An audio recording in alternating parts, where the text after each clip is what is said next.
My question is to the Foreign Minister, Senator Wong. The country of Syria has recently been overthrown by terrorists formerly associated with ISIS and Al-Qaeda. There are reports these terrorists are abusing and killing Christians and other minorities.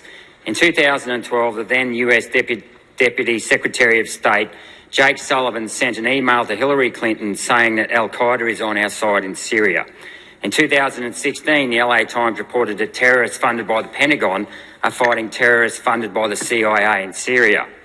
Given the Australian government has previously condemned the Assad regime for its atrocities, why has the Australian government said nothing about the human rights abuses in Syria committed by the current regime? And is this because Australian foreign policy is controlled by deep state Western intelligence agencies more interested in imperialism than upholding human rights and democratic values? Thank you, Senator Rennick. Minister Wong.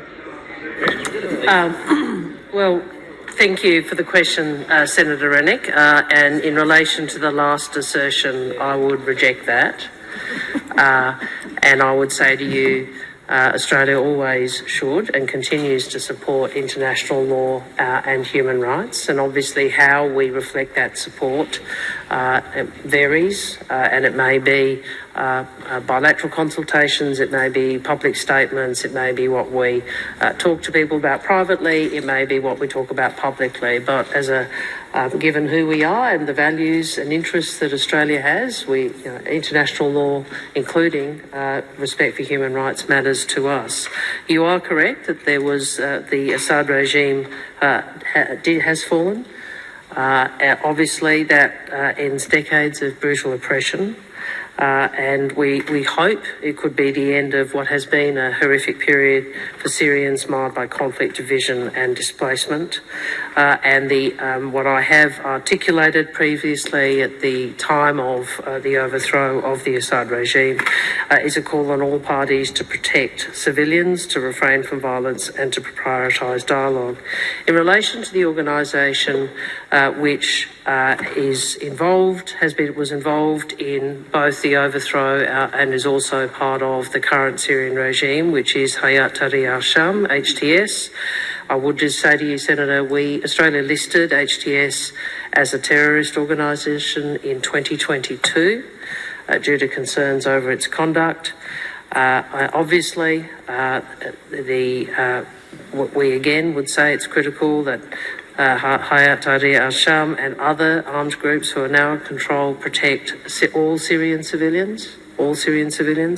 And like other partners, we will be watching the actions of HTS in the period ahead. Senator Rennick, first supplementary. Thank you. What does the Australian government have to say to Australian veterans who served and died for their country in Iraq and Afghanistan, only to find out that they were fighting for imperialist organisations that were lying to them?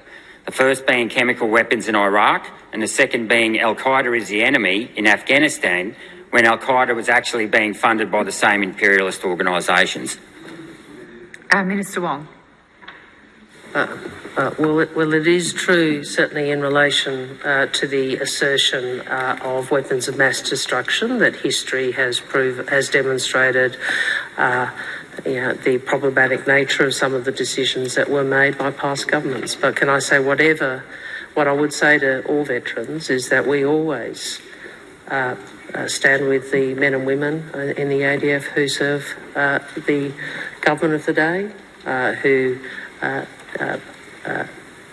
engage in action overseas when asked to, who serve Australia bravely, and we always thank them for their service, regardless of whether or not at the time or subsequently people may have different views about the government's decisions at the time.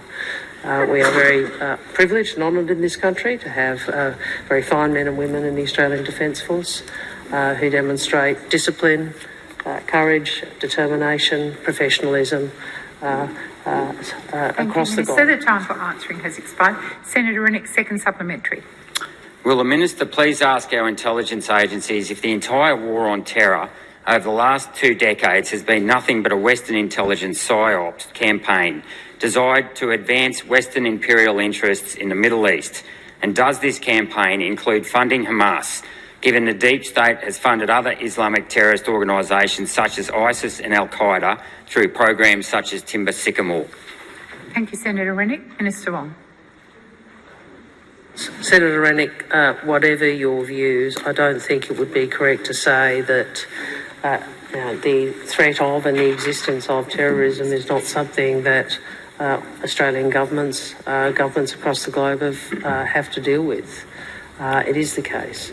But what I would say to you is we have to deal with that, both by being very focused on national security matters, on making sure we take the advice of agencies, including our intelligence agencies, but also our law enforcement agencies.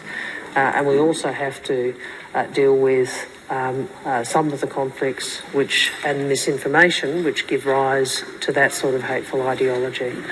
But thank you for your interest in these matters. But on some of these issues, I don't agree with how you are articulating some of the past history.